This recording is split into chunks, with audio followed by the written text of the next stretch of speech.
All right, we're gonna get started in a sec here. Um,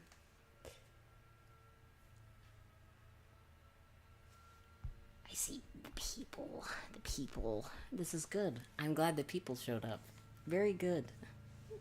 Wasn't expecting people to show up. Gonna be honest with you, but I figured I'd throw out the fuck the olive branch. I don't know. Anyway, I'm. I know Dina wanted to show up, so I just want to make sure that Dina is present before I assemble my squadron here. Um, Good evening. I kind of hope you can hear all of the sounds going on in the background. I just feel like I don't know. That maybe is grating. I think that's grating. I don't like that. They're flying the government drones over my house.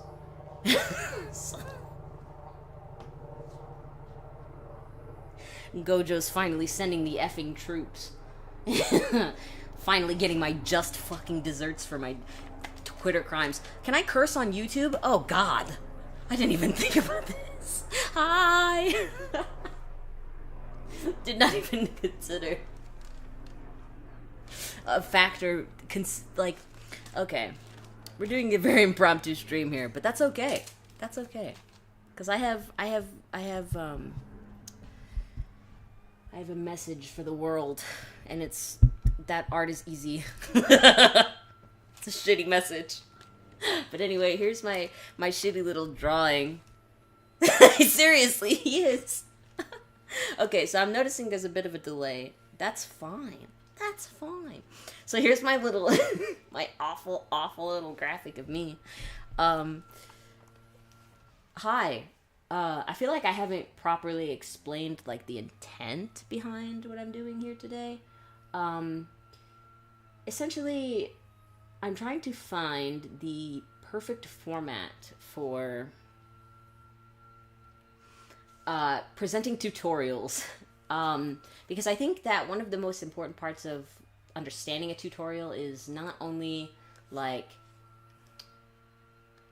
there's a certain level of feedback that's involved. Like, for all intents and purposes, damn, that guy is fucking. Oh god, this is gonna be so hard. Give me a second. I gotta close the window.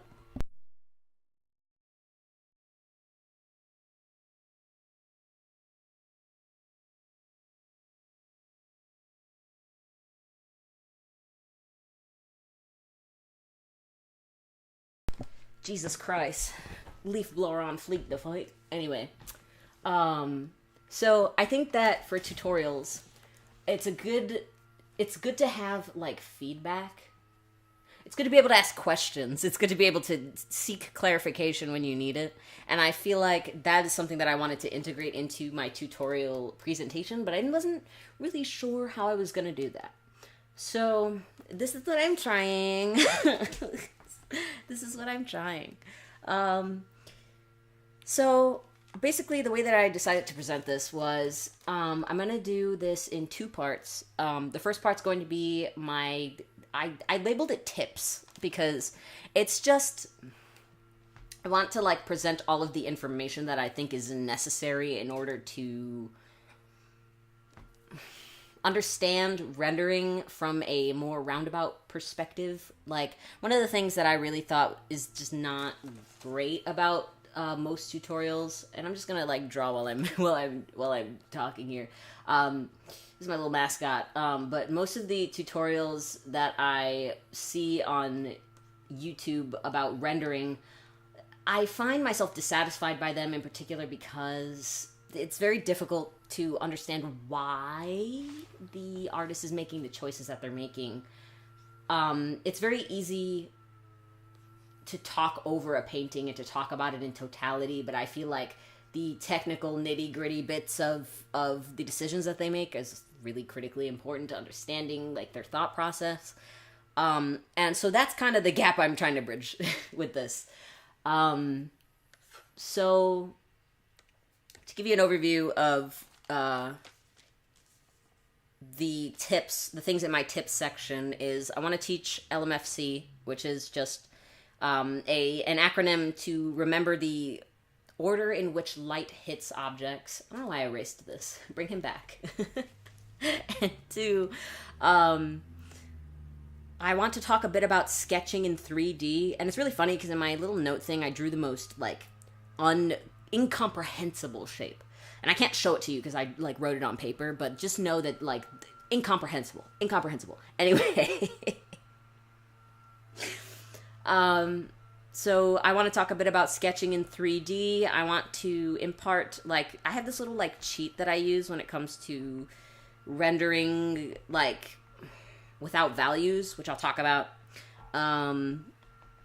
Warm colors. Oh, yes, sorry. We're not going to get into that right now, but I do want to talk about tones and how that contributes to rendering and the way that you perceive shapes, because it does. And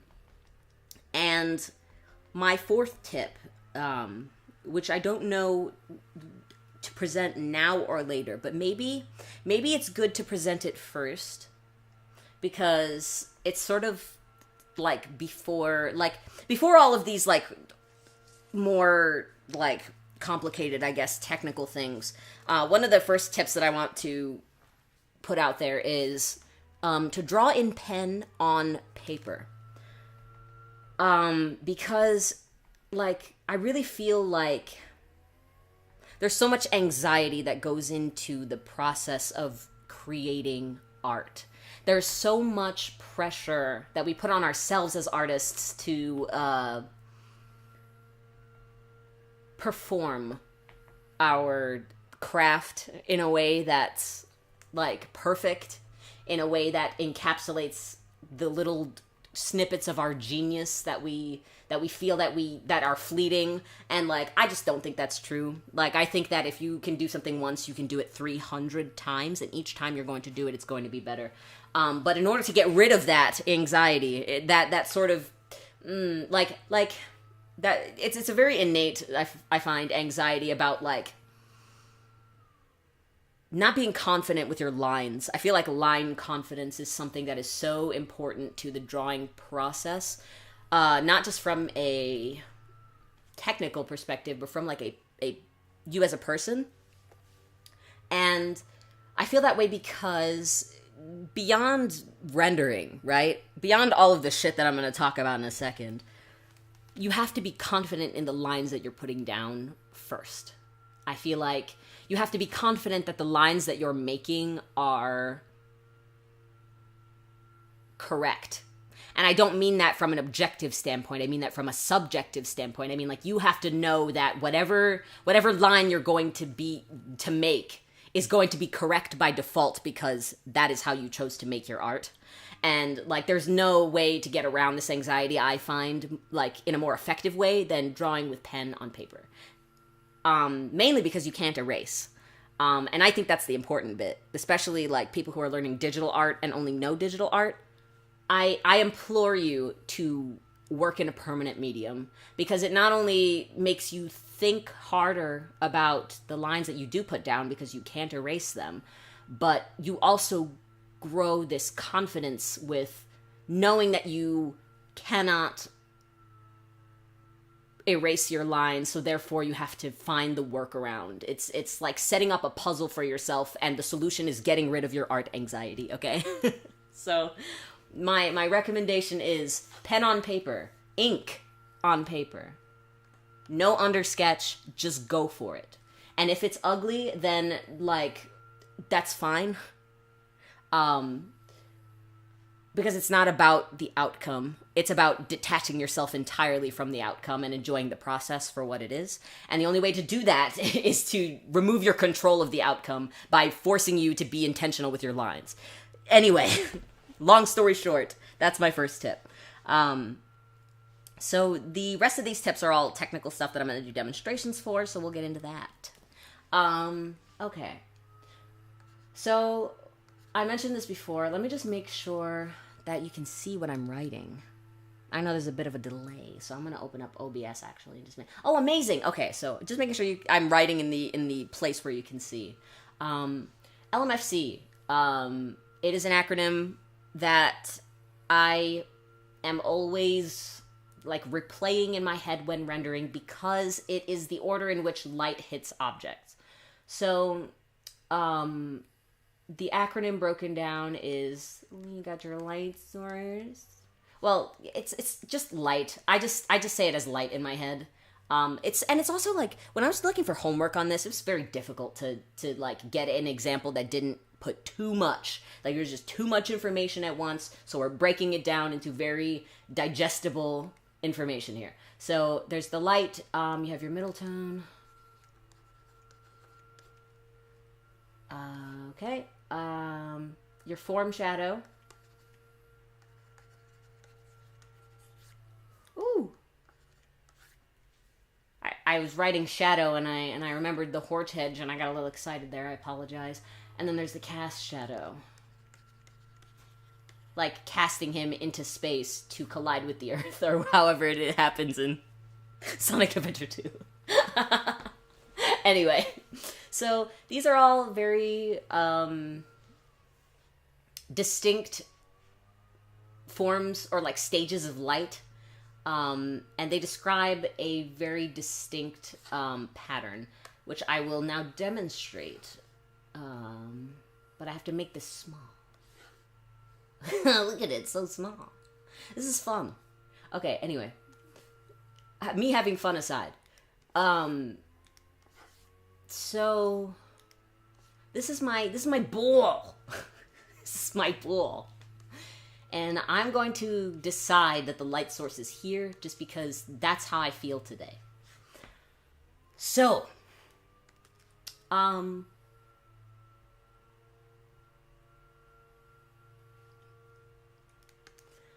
personally think that starting from the middle tone is the way to go. Like, it's out of order than, like, what the order of light is, but I think that's okay. I also think that, like, establishing your middle tone is one of the most critical parts of portraiture. I know that, actually. So, establishing what the middle tone is for your entire drawing is going to then establish what is considered light and what is considered dark in the, like, sort of values that you're establishing in a particular drawing. And one of the cool parts that I find about color and value and all that stuff is it's all relative. So if you're looking at a piece of work and a particular part of it you find is too dark, if you darken what's around it, it will appear lighter, and vice versa. If you lighten things, surrounding something, it will appear darker.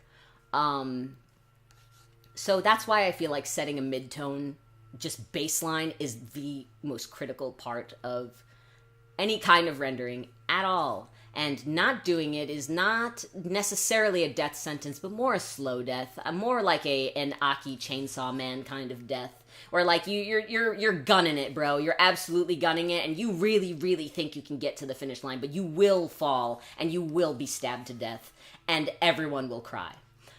So with that in mind, we have our mid-tone.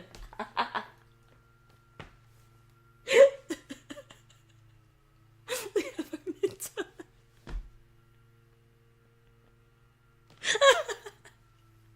Okay, so I'm just gonna let this tone back here be the mid-tone for my sphere. So now I'm going to establish the light in the direction of my light source. Depending on how strong you want the light is going to depend on the kind of contrast that you're going for. I don't want it to be super contrast, but maybe that's just me. Like, okay, here, I'll just for demonstration's sake, we'll do that. So that is the light hitting the object, right? I guess, like, if it's coming over here, then we'll do it here. So this is the point at which the light is hitting the object the strongest because it's pointed towards the light, and it's also like reaching towards the light, which is very important to consider when you are rendering. It's about how things move forward and backwards into space. It's not just like the act of establishing forms is the act of establishing space. So with this portion of the sphere being lighter, I've established that this is the part of the sphere that's coming forward into space, right? So we have my light, we have my midtone. Form shadows are these lovely, lovely shadows that follow the form of your object. So the sort of the way it was described to me is like, this is the part of the object that is moving backwards into space. Like when this sphere, for example, if I were to describe it in 3D space, part of it is going to turn away from the light and go backwards, right? Because it's like sitting in space. And like sitting in front of it, there's going to be parts of it that I can't see. There's going to be parts of it turning away from me and thusly turning away from the light. So when things turn away from the light, they form a form shadow. Which I'm going to darken my form shadow here. So here we are on the form shadow. Very nice, very cool. Thank you, Kanye. Oh, I can't even say that now, man. Like, we're in an era. We're in an age. Anyway. You can always count on form shadows to follow the shape of your object when it turns away from the light. So there's no guessing involved, I guess, when it comes to form shadows, you know? Which makes them very predictable, which is also very good for the rendering process. And then the last step is the cast shadow, which is the object obstructing the light source and casting a shadow onto the surface that it is resting on. I want this to be a little bit cooler. How can I achieve that? I think I'm just gonna have to go straight into using blue. I'm using blue. Yes! And I'll explain later why my color choice was important and why I wanted a cool shadow versus a warm shadow. We'll get there. We'll get there. Slow down, buddy. We'll get there. This is so hard for some reason. Don't know if I could have possibly done this stream without a fair bit of clowning, so we're just rolling with it. Amazing. Look at my ball. So this is my cast shadow. So I'm gonna do, here's my form shadow, and here's my cast shadow. So obviously when light hits an object, it's going to form a cast shadow. Like when you're standing out in the sun and you're baking and you're absolutely roasting in it, it's forming a shadow of you on the ground, right? So with that in mind, we can assume that every object has a shadow unless you're a vampire. We're not talking about them. And like with LMFC, like I see it mentioned here and there, like talking about like reflective light. Reflective light is kind of hard to quantify, I find. Like it's about, from what I understand from a science standpoint, reflective light is about light like hitting the surface and then like scattering, like that's not an arrow, scattering everywhere, just everywhere.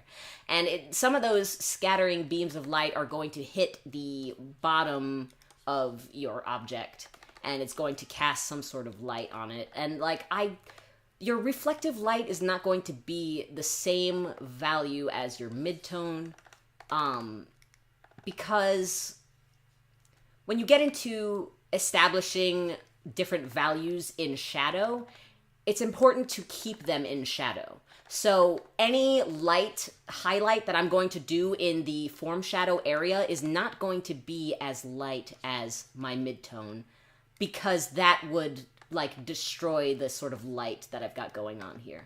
So usually what I do for that personally is I zoom in real close and I pick one of these pixels in the middle. And that I don't even feel is dark enough. So we're gonna do it again. But now that's too dark. See, this is what I wrought for myself and my family. But there we go.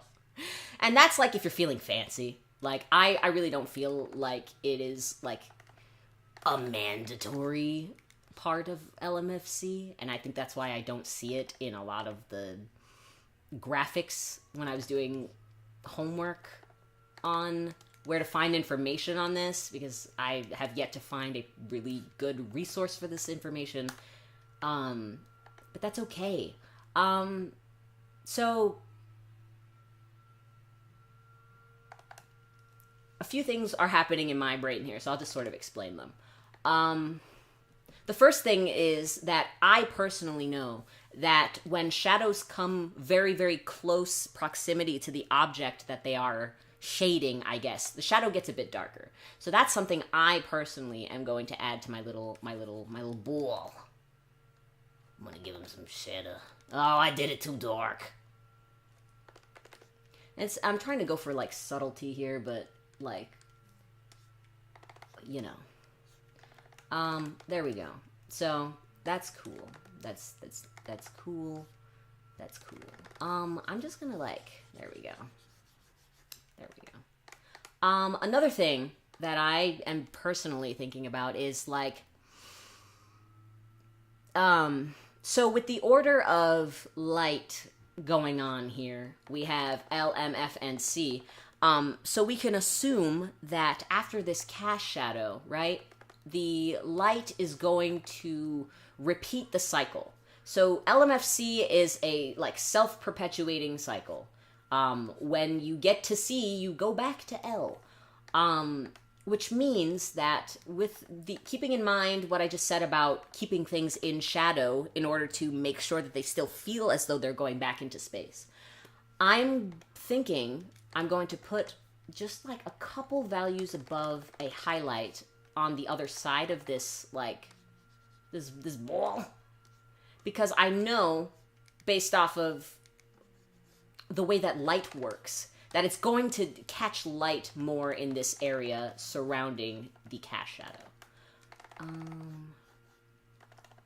There we go. And then at this point, like, I know that I don't usually use it, but I know that, like, Clip Studio Paint has a blending tool specifically. And it's, yeah, sure. So now I'm just going to, like, blend out what I've got established here, keeping my very loud red letters out of the crossfire, hopefully. I'm not going to touch that reflective light, but I'm just going to kind of, like, come in here and make things a little bit softer. And, like, you can blur, not blur, you can blend, there we go, this ad nauseum. I find it unnecessary. I think that once you get to a certain level of value variations, you kind of get the gist, as we are seeing here. I also like to, like, just add really unorthodox, like, line directions in my stuff. I just sort of like to have fun with it, because I think it's interesting. And that's it. That's the only reason I do it. But now we have this, I'm going to sort of encroach the middle tone on the light source just so it gets, like, a bit of more of a, like, that pinprick effect of, like, sort of peaking at the very top of a sphere. And then what I'm going to do is I'm going to add, like, a little highlight. And look at my ball now! Look at my ball now! Look at him! Look how good he's doing. Look how handsome he is. Amazing. Unforgettable. Look at him. Yes. Okay. So this is the fundamental mindset. No, not the mindset grind set. No. It's the fundamental information that you need to have when it comes to understanding how to render your own art. Because I can't teach you, like, I can give you the tools, but, you know, you sort of have to, like, figure out how you're going to use them in your own work. but this is the key to figuring that out. Having enough information to make that judgment is like the key to figuring that out. I'm just gonna lighten this a little. That seems like a little bit much, like maybe for the very, very edge of it. So now we got like sort of a more intense reflective light because I put this light tone here. We're making it make sense. I believe firmly that you can draw literally anything that you want as long as you make it make sense within the like rules of itself. If you set up the rules of a drawing, like, and all of the drawing is in the confines of those rules, you could draw whatever you want. Like anything, absolutely fucking anything you want. Absolutely no restrictions whatsoever. I think the neighbors are having a spat this afternoon. I hope not. I'm just blending this just because it gives it that more like portraiture, like painterly type feel. But that's the idea. And like they'll teach you in portraiture that like shadows don't have a hard, or shadows should not be drawn in portraiture. Disclaimer, in portraiture. With a hard edge. And you can get more of an authentic shadow with charcoals by not giving it a very strong edge. But that's not what we're here to do. So that is like just something that you know now. If you ever work in charcoal, you just know that. Or if you ever try portraiture, like life drawing in a more like formal setting, now you know that. So that's cool. So with this little bowl in mind, that's my fingers. So I thought it was really important to present my bowl first, because it's a great segue into understanding how to visualize sketching in 3D. So I'm going to cover over my letters here, and we're just going to have my bowl. And then I'm actually going to do this on a second layer because I'm feeling a little bit smarter now than I was feeling previously about approximately 5 minutes ago. We're seeing a lot of shape here. And therefore, it's easy to sort of split the shape in the way that it sort of forms around itself, like to describe the form as it moves back into space with guidelines, I guess. Because we are fully understanding with our values what is happening to this shape as it's moving back into space, it's moving forward into space. Like, this is just a very great way to visualize a 3D object in the 2D space, right? How do you recreate that when it comes to sketching? So I'm gonna hold on. Let me make myself a little folder for my stuff. I'm gonna put this stuff in a folder. Never cooking with gas. Okay. This goes here. Sorry, I'm recreating. Amazing. And now it's in a folder, and now I don't have to look at it. Actually, wait. No, I could do it like this. That's not what I meant. Ha! Yes. Okay, cool. Cool. Okay. Sketching in 3D. You don't always have to sketch with rendering in mind. In fact, I feel that is probably going to bring you spiritually ever closer to the being stabbed to death in a warehouse situation, but like your soul. So don't do that. However, each form that you describe in whatever way that you choose to describe it has dimension if you choose to so hard. Okay, so we'll start with shapes, right? I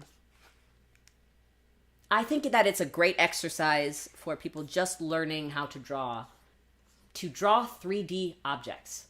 Just draw.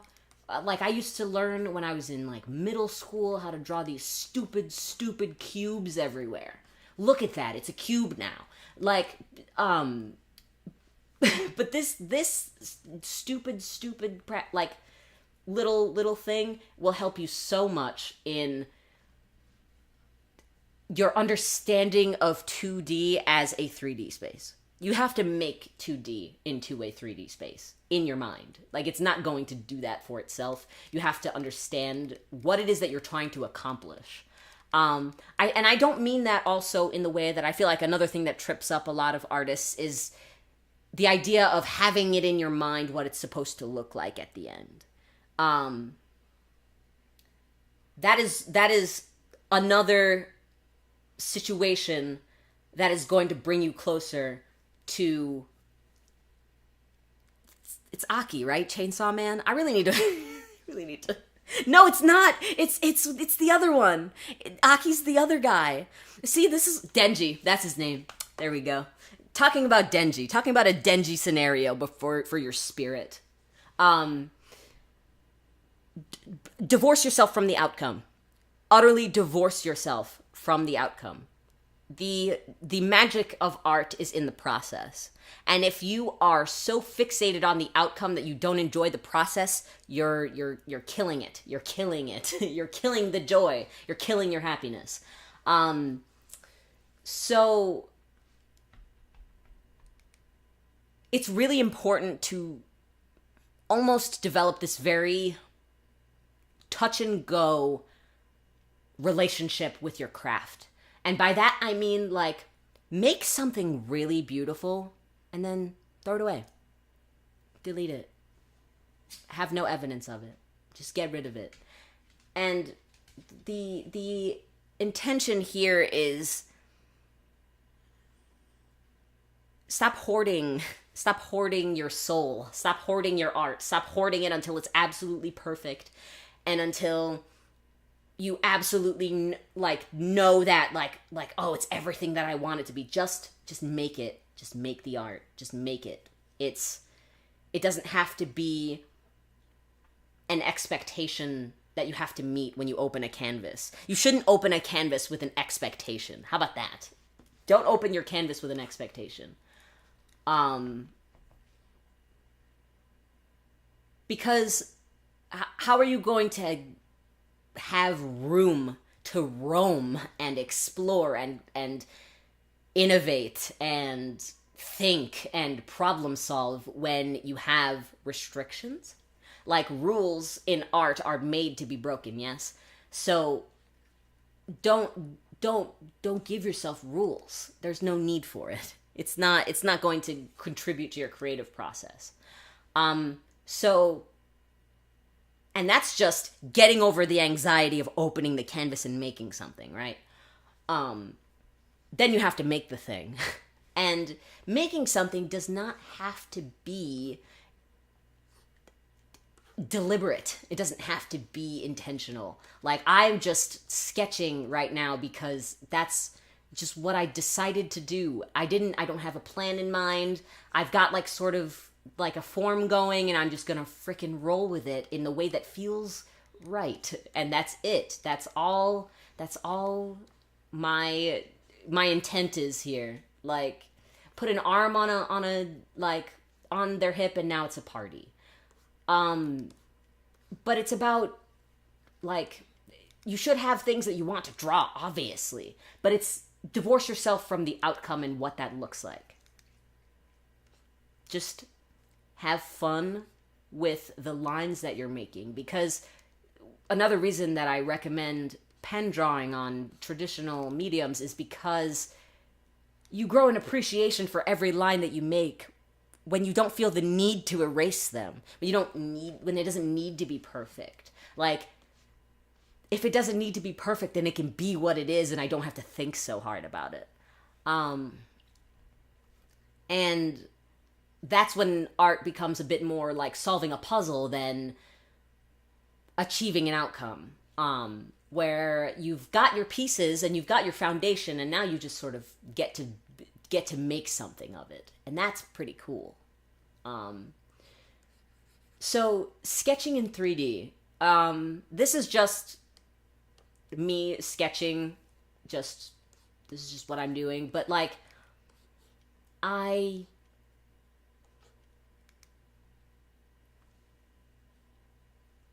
I guess the best way to demonstrate it would be to sort of like shade it for you, which is good because I always teach best with example. So I'm just kind of giving this person like a hair shape. That's another thing that you learn in figure modeling classes when you're learning portraiture, that like the best way to define a form just from the jump without any of the details is by establishing the silhouette first. You should challenge yourself to draw things silhouette first.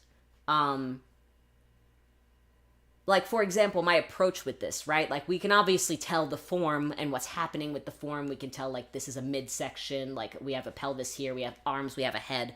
No details, though.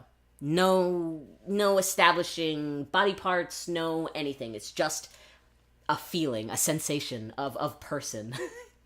Just a fleeting sensation of person. Just really interesting descriptions today.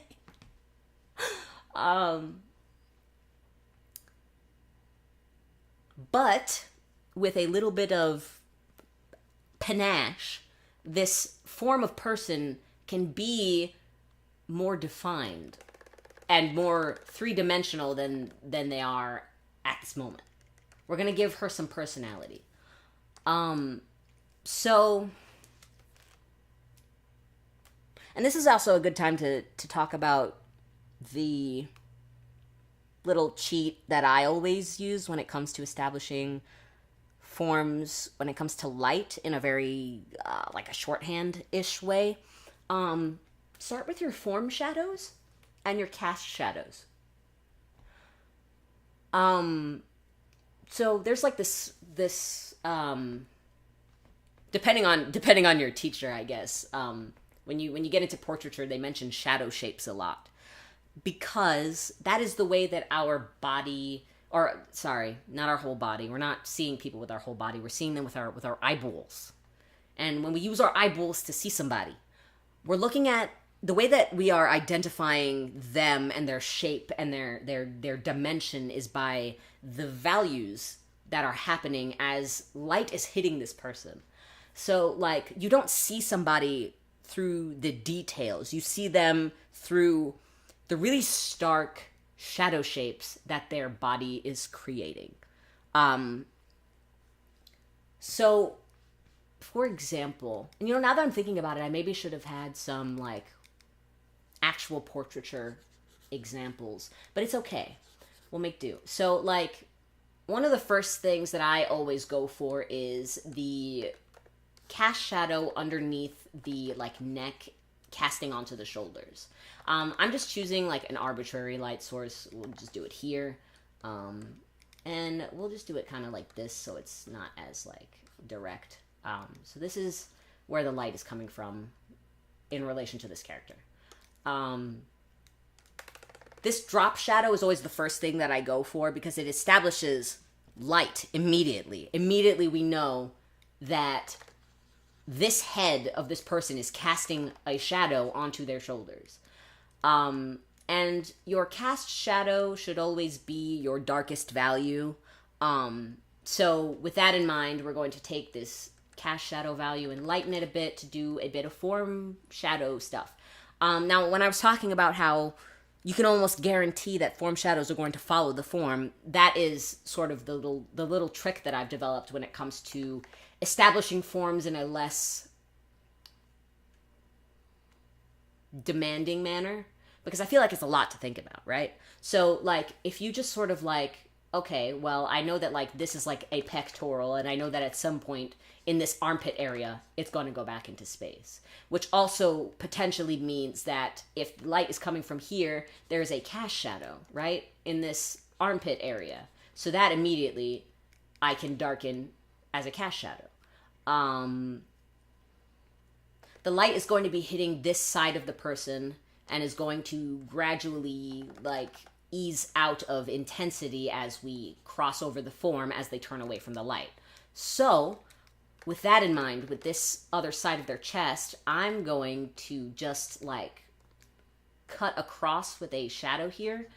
And that's also just how I know pectorals are shaped. Like, I just know that they have a bit of a, like, a roundness to them. Generally in, like, this area is where they protrude the most. But it's unnecessary to go that deep for this. I feel like anatomy, I was thinking about it, I feel like anatomy is a separate topic that can't be conflated with rendering. Only because there's just so much to talk about in both. So this, I'm just like cleaning up after myself here. And, I didn't even talk about, amazing. Okay. Well, now I can talk about it. So another tactic that I think is really helpful when you're establishing something for rendering is to gradient your midtones. And I'll explain what I mean by that. So let's say that this background tone is my midtone, right? And I know that the light is coming from here, so I'm going to go like just a little bit darker, like not a whole lot darker, but I'm going to like outline just the entire form in this darker shade, except the parts where I feel like the light is the strongest, right? So now we have this sort of backlight situation going on. Very nice, very cool. Now I can go just a bit darker, and like, so now over here in this area, I'll do a bit of red, in this area and this area, is going to be even darker because it's turning even more away from the light, almost be like on the opposite side of the light in terms of this person and their relation to the light. So, I'm going to darken this entire area. And I think I'm going to do it in a bit different way than I just started it. We'll do it like this. And then we'll darken this. And also, like, I find it, like, when you're quote-unquote gradienting your midtones, because, like, I gotta, like, patent that or something, right? It's good to fall back on the sort of cast shadow method of just establishing a shadow where you know the form is forming, you know? Like, and I also know that this is going to be a formed shadow going into the belly button area, and then it's going to cast a shadow if it were elevated, but it's not. So there's going to be no cast shadow, but the light is going to repeat after that. So I can put a highlight here knowing that. Also, like, I can encroach this darker color into, like, up here with the pectoral, and sort of, it's a bit better of a way to homogenize where you're starting, so that when you get to the rendering process, you already have such a strong foundation for what your light is doing. And then even in this scenario, I can then, like, if these are just my midtones, then I can just go as dark as I want and establish the same... Well, actually, no. The light feels a bit softer than that. So I think I'm going to be a bit more subtle with the cast shadow because the light feels a bit more subtle. But now I can do the same thing. And now it's a party, you know what I mean? Like, now we're partying. And with cast shadows over the shoulders, the neck and shoulders, one of the parts that I feel is important to properly establishing that that's what's happening is following the forms. Like, the reason why I put this diagonal line here is because I know that the pectoral is going to be going into the, like, sternum area here. This is following a sort of shape. And this is generally my point when it comes to conceptualizing your art in a 3D space, is that you don't have to do that from the get-go, but at any point you can choose to do that. Sorry, my laptop froze and I was very afraid. This shadow I added just because it felt like it needed to be there when it comes to the way that the light is hitting. Like, now I'm starting to feel like maybe over here I should apply more shadow. Maybe then if this portion of the, like, torso is turning in even further away from the light than this area and this area, then I'm probably going to go darker there. And now you've just got so much happening with your shadow shapes. And you haven't even actually started rendering. And that's great, because you don't even have to go beyond this stage if you don't want to. If you don't have the energy, the time, the patience, the capital to be doing all that, just leave it here. Boom. You understand that light is hitting a form. You understand how the light is hitting the form. And you understand how this form is existing in this space. And when you start to conceptualize, or even more than conceptualization, when you start to apply this sort of mindset to your own art, you're going to find yourself approaching sketching differently.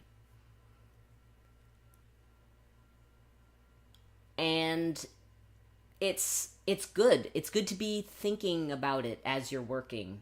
I find that that's the fun of it. Like, the joy of art is to think about it be forced to think about it as you're doing it. Like, even now with this stream, I'm forced to think about it. I'm forced to problem solve. I'm forced to make it up as I go, because I did that on purpose, because I feel like there's a lot of merit in that process.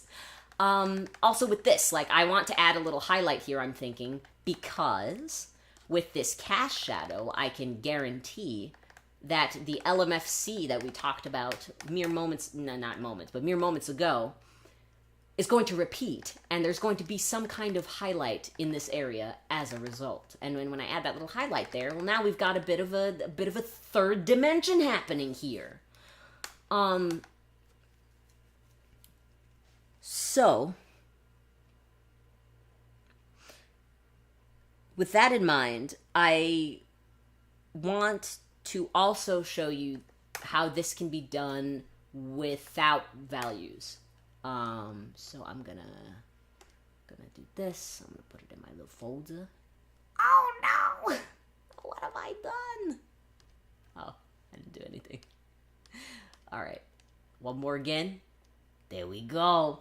Doing this without values, because it's possible, and sometimes it's better for your soul. I know I'm talking about your soul a lot, but it's art. It's art. It happens in your soul. So anyway,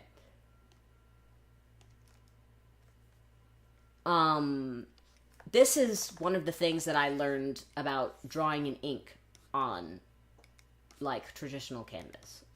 So what I'm gonna do is I'm just gonna sort of, like, talk you through what I'm drawing.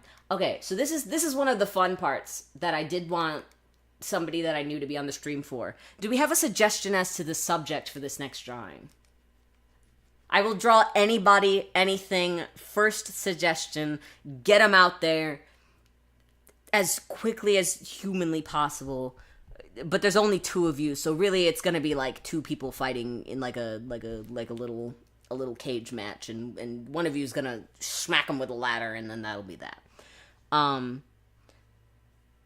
So I'm waiting for a bit of a ladder smacking when it comes to the subject of this next drawing. Anybody, anything from anywhere. I will even draw a character that I've never drawn before. Well, actually, maybe I shouldn't sign myself up for that. But now that I've said it, I'm not backing down from that. Whoever.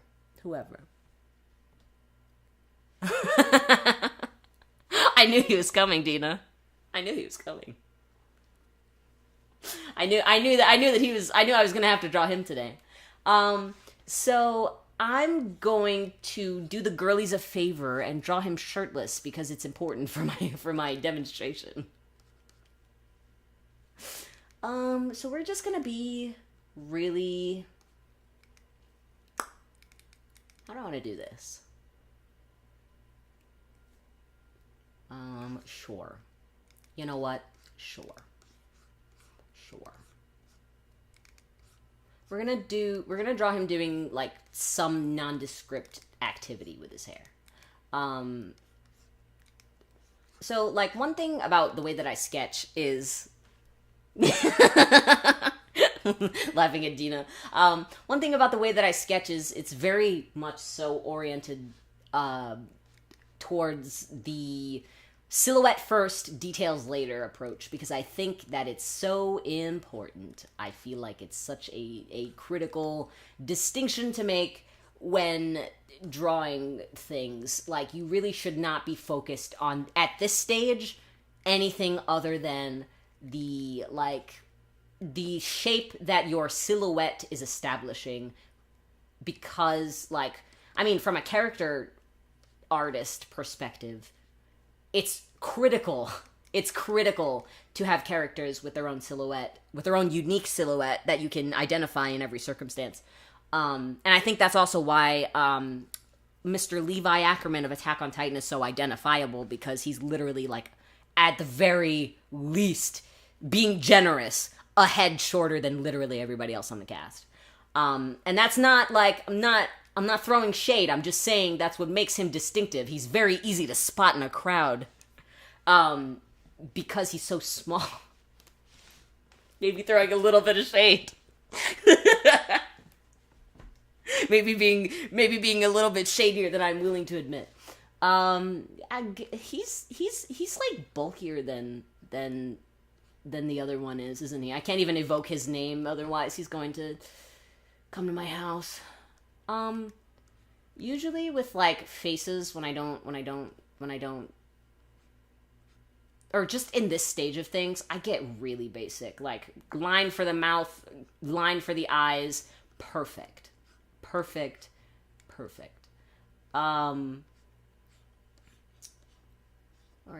the ear, I think, would be, like, here? That makes sense. Does he wear earrings? You can't see him in a crowd. Now, listen, you said that, not me. So if inevitably, when we both get our just desserts for pointing out the stature of Levi Ackerman, I want it to be known for the record that I didn't say all that. We're looking at Geto Suguru. Please. Oh, he does. I had a feeling he did. That's one of the... I don't know why I noticed his, like, gauge ear things first when I saw his character design, but I did. Besties love besties. Outside shredding some leaf. He's picking up every leaf on his lawn, like, with like a rubber glove, you know, like a dish glove. Like a dish glove. And he's like, oh, God.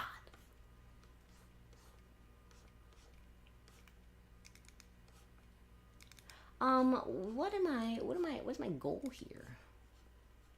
I ask myself that a lot when I draw, but I almost think it's important to establish what your goal is, also. Like, not having an outcome in mind, but having a goal. I think that's a very different place to be in. I'm gonna up the opacity of my eraser, if that's an option that I have.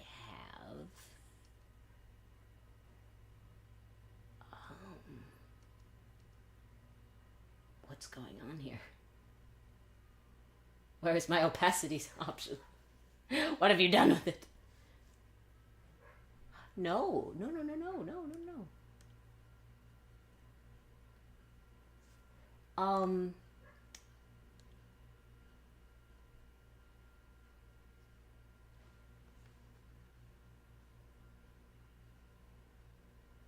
Oh, brush density is at 100.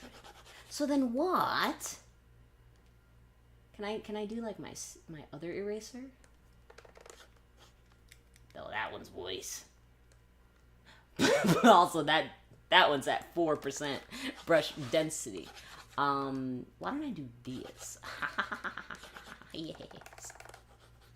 Okay, now the proverbial gas is ready to be cooked with. hypothetically.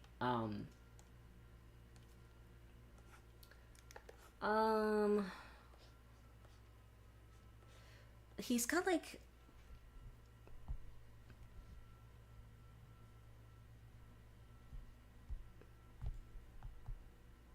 oh my god, does he? Oh my god, does he never take his shirt off? Actually, like, is it just all of the Twitter art that I see of him? Okay. Moving on. Moving on.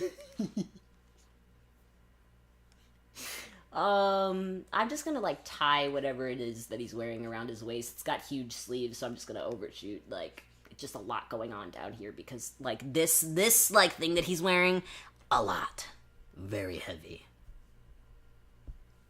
Oh, he does? Oh, thank God. Okay.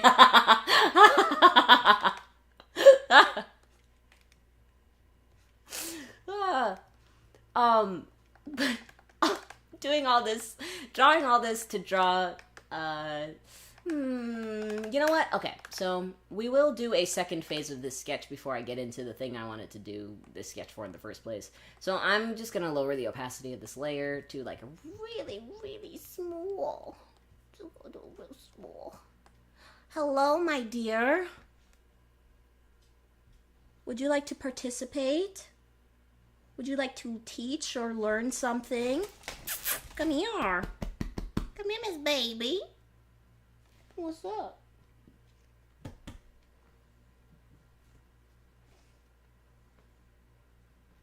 Good job, Miss Baby. Hi. Hi. My cat's here. Gege did it for the girlies. He did. But he didn't do it for Gojo. He didn't do it for Gojo. The girlies, though. Abso-fucking-lutely.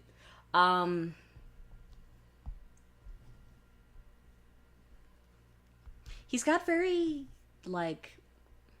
Makes sense that his last name is Suguru, because, I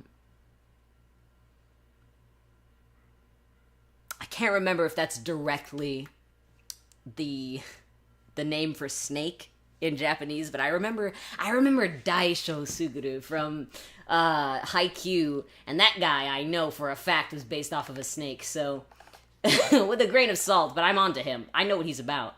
I know that he's a snake in human skin. I know that Geto is actually just a part of the lizard conglomerate that runs the United States. And if the FBI comes for me for that one, you should make that information less accessible, and then maybe people wouldn't be finding out so much. Anyway,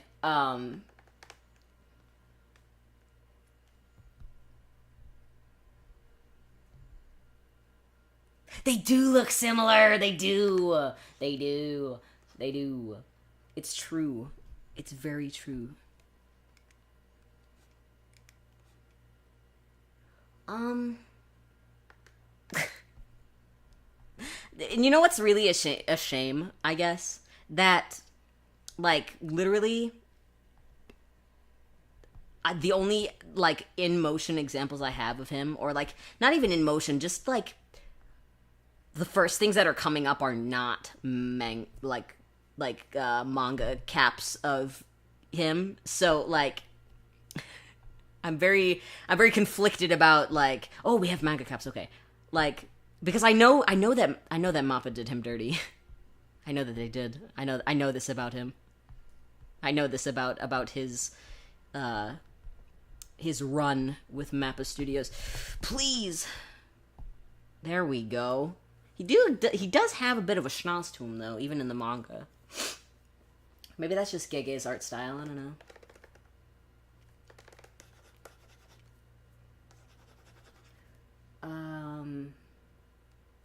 So we're accounting for schnoz. We're accounting for schnoz. There we go.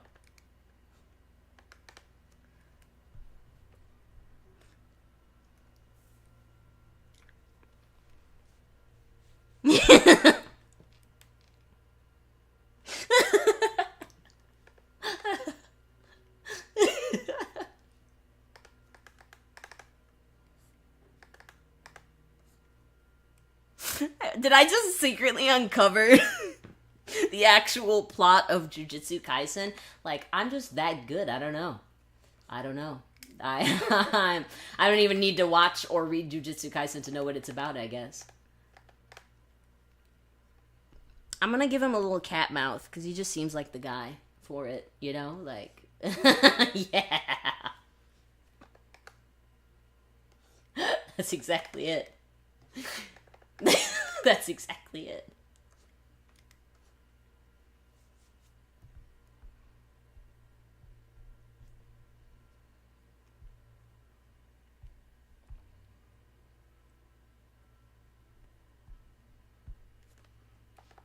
Um,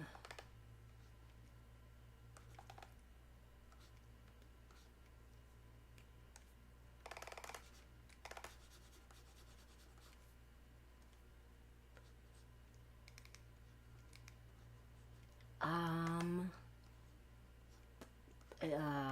I think this is not in the right place. I hate drawing faces. Confession. They're hard. It's difficult. Once eyes like start going behind like nose shapes like this and you have to account for overlap, oy vey. The worst. No, that's not the proper tool. I'm gonna lengthen or like widen the chin shape that I've made here. I'm just gonna make his face a little bit fuller. And then he's got, I know he's got like the man bun situation going on.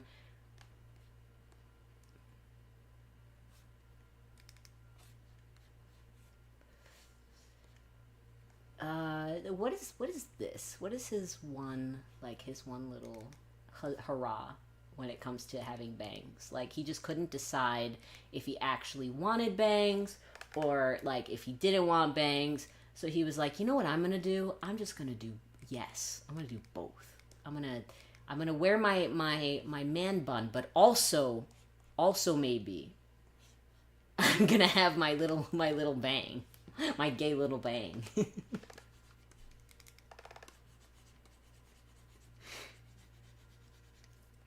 Oh, I've had enough of this. I really gotta. I would like this to erase in one go, if possible. It's not possible. I don't really know what's up with my eraser settings, but they're always like that. And sometimes it's good. Other times it's a pain. I'm just gonna like lengthen or widen my brush here. I also am tempted to do this. And I think that I need to... That's not the layer I wanted to be on. This is. Yes.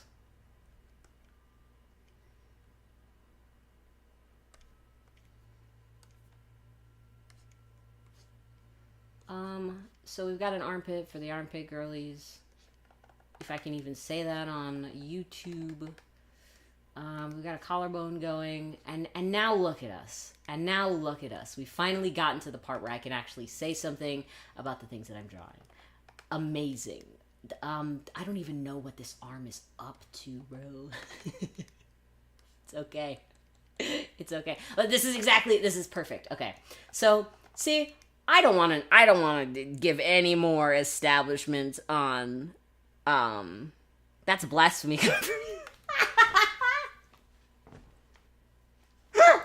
You're right, I just got to clown on him a little.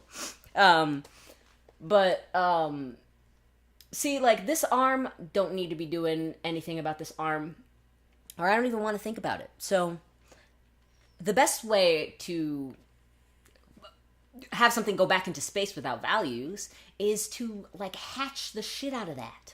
Just fucking hatch it, bro. Like, I'm gonna do just a little bit darker around, like, the form, like, the edges of the form, only because, like, you can always count on form shadows to be around, regardless of the level of light that you're at. So, like, I'm just gonna sort of, like, I think I need to... But that's all. It takes a bit of like patience, this method, I think. But it's also good for ink. Like, it's good for like ink on paper. Like, I suggest if you're going to draw an ink on paper that you do it with pens that have a very fine like ballpoint that don't have very heavy ink flow, because what you're trying to recreate basically is pen pressure on traditional. So here we are with our lovely ghetto. And so, like, I'm just going to decide right here is where we're going to do our light. So, like, one thing about portraiture is, like, the idea of knocking back an area is the idea of putting a single layer of value over an area. So, like, if I were to knock back this area, like, this area is now considered, in the logic of the drawing that I'm making right at this moment, darker by one value than the rest of what's sitting in the light. And I can do the same thing here. Like, I'm just gonna do it, like, with my form shadow here. And usually the way that I go about this is in a more, like, stylistic way, where what I'll do is, like, I will, like, give it a sort of this kind of motion, like, sort of following the shape of the form with my, like, lines, I guess. And I find that to be really valuable, because, like, when even down to, like, your hatch lines are following the form, then you're, without even needing to do all that much, establishing shape. You're establishing, like, plush. You know what I mean? And I actually know that he's, like, super jacked. And I didn't account for that when I drew this body type. But it's okay. Because I'll just kind of go for, like a sort of, I hope the Sato Sugu girlies, don't drag me on Twitter for not drawing their Blorbo correctly. Because I know you fools are into that. I know you gobby little goons are into that. Gooning aside, now I'm just sort of like, okay, so I do want to explain the lines that I just made. So this is in action my quick step, sort of like shorthand for establishing forms when it comes to form shadows. Like this armpit area here, that's a form shadow because the form is dipping there. The light's going to catch here because it's establishing a new pattern of light. And then I did it here, which is just like a form shadow following this line right here. And then the form shadow on the, whatever you call that, in the muscular system, but it's like your back, your shoulder. And I will say also that this area here is only unsuccessful because, like, it's not properly in shadow. But that's fine. That's fine, because with our sort of knockback method, we can just, like, make this entire area one value darker. And now, like, I can sort of darken my form shadows in here. I'm actually going to darken this part as well because it's more in shadow. But then I'm going to darken this because it's going to make this corner here lighter, which is where I'm trying to establish where there's going to be a light pattern repeat. And this sketch, this, like, line here is just encroaching this form shadow into the mid-tone, aka, like, where this is, like, I'm trying to make this area lighter by making everything around it darker. That's the goal here. And now there's light. Let there be light. Let there be friggin' light. I'm also noticing how different this looks on my TV versus on my computer. But anyway, Um, that's it. Like, and now I'm thinking like this part of his pectoral should probably be in some kind of shadow, and because the light is here, but this part of the pectoral is, for all intents and purposes, pointing the furthest away from the light. It's coming. It's like advancing away from the light. It's going to be the darkest part of this area. So I can just sort of like do my little like apex line that follows the very apex of the form as it's like encroaching, I guess, or like, so hard to describe it, but like this is where the least amount of light is going to hit in terms of the shape because of where it is in relation to the light. But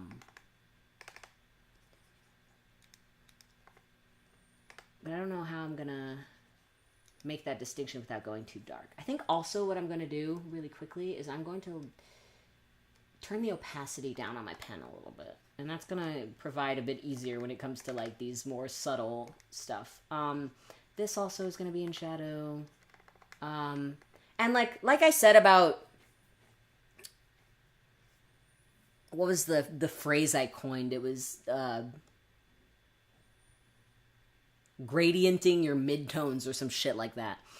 But like with that in mind, the whole like tummy area here, I can immediately like with like maybe here because it's kind of close to the light, I will do like in this little corner here, I'll do like my shadow, and I'll do like the form shadow here, and like maybe a bit of a form shadow here, but then everything else from there down is going to be in shadow because that's just the like light language that I'm establishing for this. And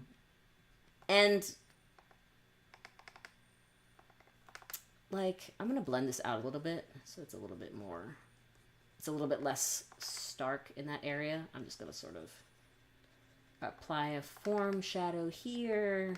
Just trying to make everything synergize with like the values, because values are also a critical part of rendering something with believability.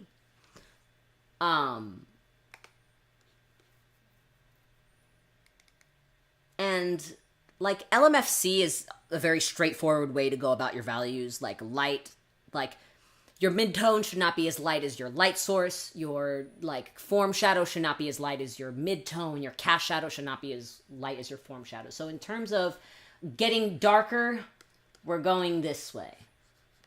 And as long as everything in the midtone stays darker than the light, but lighter than the form shadow, then everything's going to make sense. But as soon as you start to merge the values in terms of lightness and darkness across these things, you're going to lose your language that you're establishing with the light.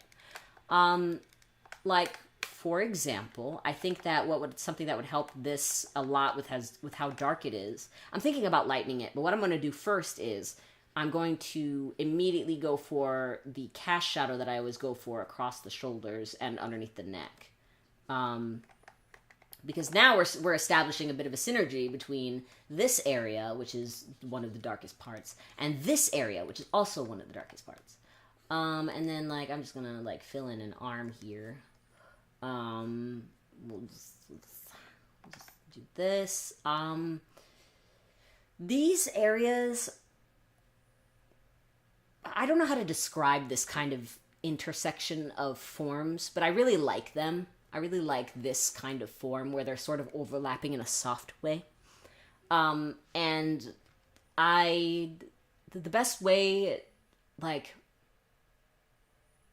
so hard. That's such a very specific to my style thing, but like, I'm gonna add like a little bit of a like form shadow in this area because I want this area where the light I know is going to catch to be a bit lighter, and for it to register that light is hitting this area. For this, I'm gonna go like I'm gonna go like into this little corner right here, and I'm just gonna darken this. Also because, like, a good majority of his arm in this case is going to be in shadow. So I'm going to knock back this whole area. Not like the cleanest hatching that's happening here. But I think that principle is a lot more... It's a lot easier to communicate when you're not focusing on the flourish. So we're doing that. So I'm going to do this because I feel like this area of the arm is going to be, like, this plane of the arm is going to be where the light is going to catch the least. So I'm like, I can always just, like, knock back this very small piece of the arm in the areas that I know it's going to catch the least. And now, even with just that, there's a bit of a third dimension going on with this arm. And this is just something you can do with pen in your sketchbook. I mean, and some thought. but I think you should always be thinking about art. Because it's fun to do so. So down here, I'm just going to, in our, like, sort of knocked back area, I'm just going to go for, like, these form shadows. And that's another style flourish of mine, is, like, if I have a form line, then I want to establish a form shadow, I'll just kind of, like, do, like, a scribble across it. Just because I find that it's easier to maintain flow when I do that. I'm always trying to find ways to keep the flow of my art as flowing as possible. So here's his thing that he's wearing. I don't want to mislabel it as anything, so I won't. And here we are. Like, his hair, I should probably, like, darken to its actual, value. But that I think I'm going to do with an actual color, because trying to do that with lines and being, like, gentle and thorough sounds torturous. I won't lie to you. That sounds rough, buddy. That sounds rough. So I'm just gonna go at it with my pen. With my color pen. And, like, even with his hair, like, I always treat hair as if it's a form in and of itself when it comes to establishing shadow shapes on hair. So, like, instead of thinking about hair in a follicle way, I think about it in a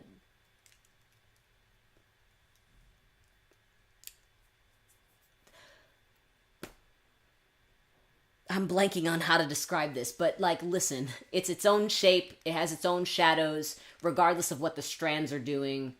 Like, there's form to be established in everything that you draw, and hair, I don't think, is any different. And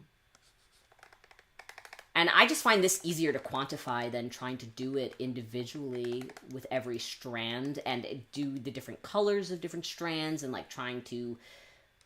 it's just a lot. It's just a lot. It's a tall order. So I prefer to break it down into the way that I find it easiest to understand, which is establishing light on forms. So I choose to do it that way. Like, this is, like, my sort of form. I'm mostly just doing form shadows right now. Like, this right here is going to be a cast shadow, probably that as well, but I'm going to, like, darken that when I get there. I'm just doing, like, form shadows right now. And then I'm going to do my dark little cast shadow. That's even too dark, I would say. I'm going to Uh-oh, the dog over.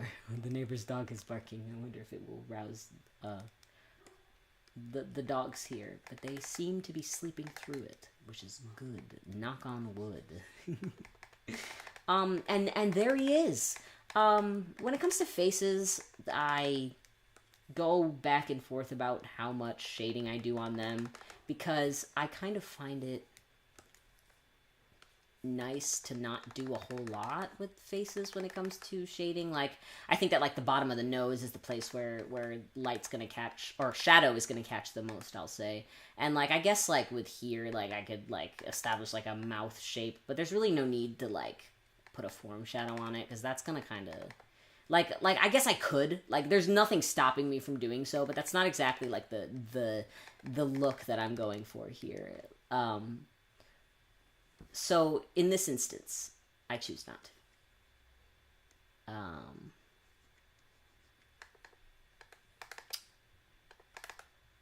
With like deep set eyes, my trick for it is always to it's tough. It's hard to say. Because for some instances it's better to let the deep set eyes be established by the shadow that they're casting from the rest of the face. But other times I feel it makes a lot more synergized sense, I guess, to sort of go on the other side here and just sort of establish like a light little like form shadow type thing going on. But I mostly do that for Levi in particular. So that's my little disclaimer. For Mr. Suguru here, we're going to just do it the old-fashioned way, with deep setting his eyes by making them in shadow. Like, putting things in shadow is just making them move back into space. To bring things to light, you're moving them forward. To bring things to shadow, you're moving them backwards.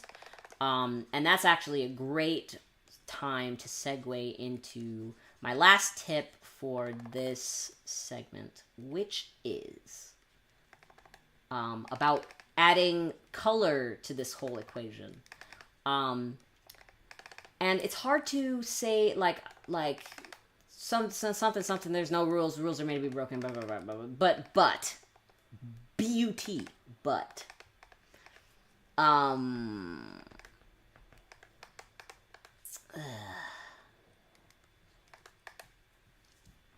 like, you can do whatever you want with color.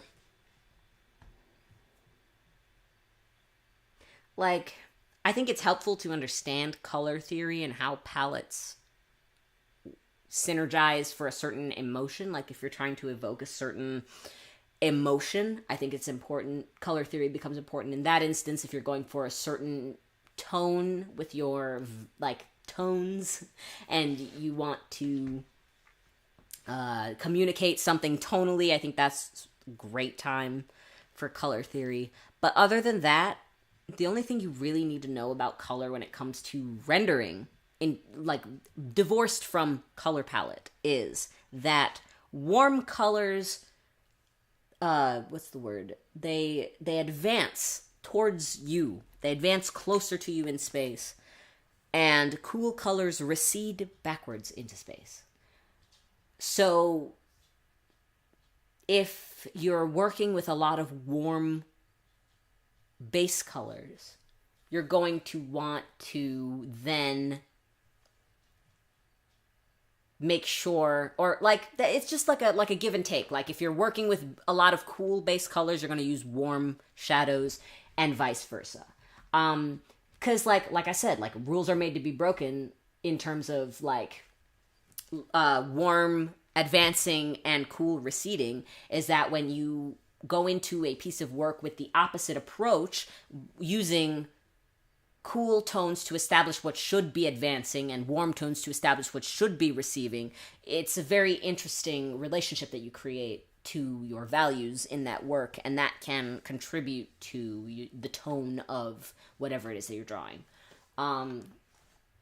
But if that's too much like too much going on for you, that is okay, because it doesn't have to be that deep. So long as you know intrinsically in your mind that warm colors advance and cool colors recede. And I'm going to use the worst example for this, but bear with me, because I just thought of something really dumb, so I'm gonna do it. Just thought of something stupid. We're gonna do it like this. Yes. So dumb. So, your warm color is gonna be very friendly, perhaps kind of loud, right?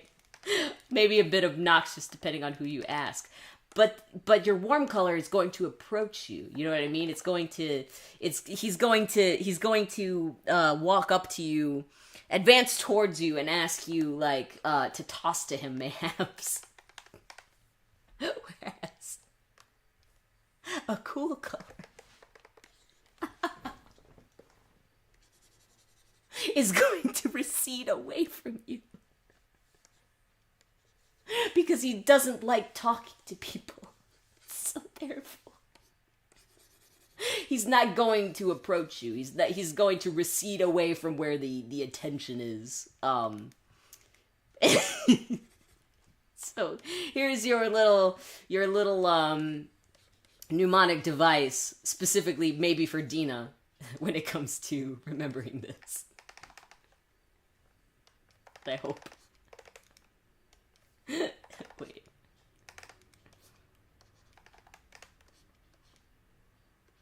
There it is. Okay, are we following, ladies and gentlemen? Are we following?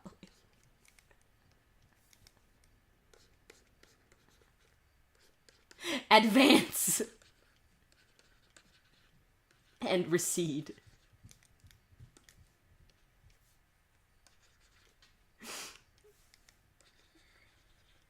I don't know how to spell recede.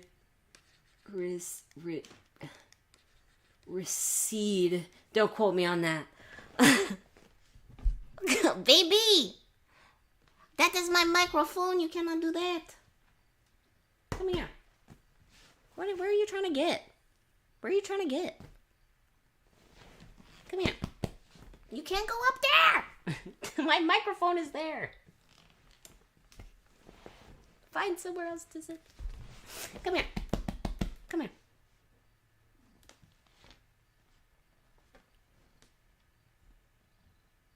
Come on. Come on, Queen. There you go. That wasn't so bad. That wasn't so bad, and you didn't even have to knock anything over. My cat is here again. She's coming to help when it's relevant. She heard Kagehina, and it triggered a sleeper agent in her brain, and now she's here. There we go. So I'm gonna merge all of these layers, and I'm gonna put them away in my folder. And now we are getting... Well, what do I have left to cover?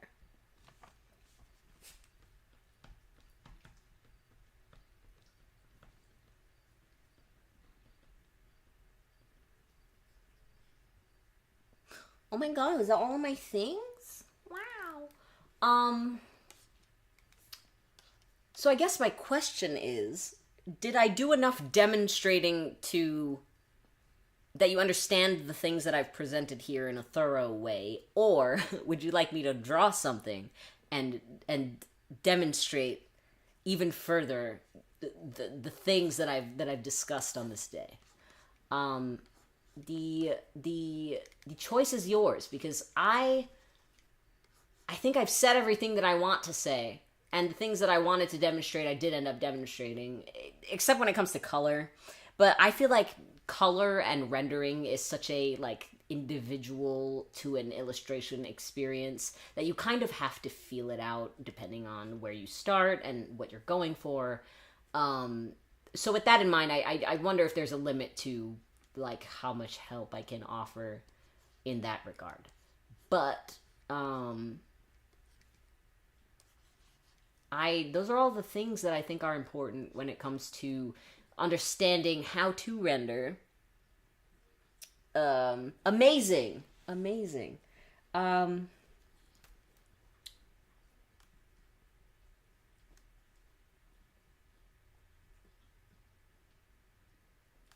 Okay. Cool. Very cool. I would like to do another of this format type of thing when it comes to anatomy. and figure drawing, and like when it comes to line of action stuff. I mean, I really, if I wanted to, I could get into animation at some point as well. But that I will have to see how I feel about.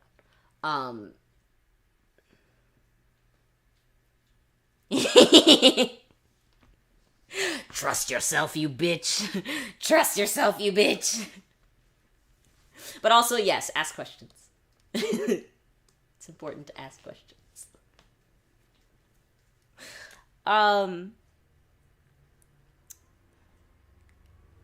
Yeah, that's it. That's it. Those are all the things that I think are the need to know things to render good.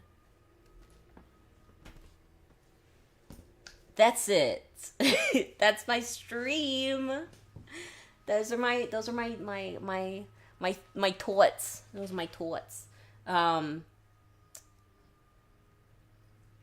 Maybe I will take everything from the stream that I did, like, as a demonstration and put it on one canvas, and then I'll, like, have it somewhere, like, on Twitter, I guess. Maybe Tumblr, just because they're nicer there. But, yeah. Alright, I hope this was didactic. I hope this was a didactic stream. Yeah, that's all. That's it. I didn't have an outro planned or anything. I just wanted to come on and talk about art for an hour, and boy did I. So here I am, leaving. Goodbye. No, fuck, what is it the YouTubers say? Like and subscribe and smack the bell and, like, beat the shit out of the listen. Whatever it is that the kids are saying.